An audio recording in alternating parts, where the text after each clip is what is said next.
ગુજરાતના રાજકારણમાં દિવાળી પહેલા મોટા ફેરફારના સંકેતો મળી રહ્યા છે। દિલ્હીના દરબારમાં મુખ્યપ્રધાન ભૂપેન્દ્ર પટેલ અને પ્રદેશ પ્રમુખ જગદીશ વિશ્વકર્માએ વડાપ્રધાન નરેન્દ્ર મોદી અને ગૃહમંત્રી અમિત શાહ સાથે મેરેથોન બેઠક યોજી, જેમાં ગુજરાત ભાજપની તાજી સ્થિતિની સમીક્ષા થઈ।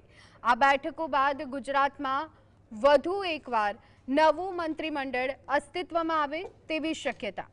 મુખ્યપ્રધાન રાજ્યપાલ પાસે સમય માંગી શકે છે। રાજકીય સૂત્રો મુજબ 18 ઓક્ટોબર સુધી નવા મંત્રીઓની શપથવિધિ યોજાઈ શકે છે।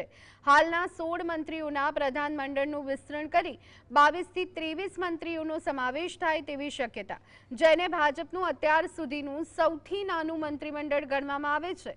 આ વિસ્તરણમાં હાલના 6 થી 8 મંત્રીઓને પડતા મુકાઈ શકાય છે, જેમાં બચુ ખાબડ, ભીખુસિંહ પરમાર, ભાનુબેન બાબરિયાનો સમાવેશ થઈ શકે છે। વિસ્તરણ બાદ પોર્ટફોલિયોની ફાળવણી અને ખાતાઓની ફેરબદલ પણ નક્કી કરાશે, જેમાં સૌરાષ્ટ્ર અને ઉત્તર ગુજરાતને વધુ પ્રાધાન્ય મળી શકે છે।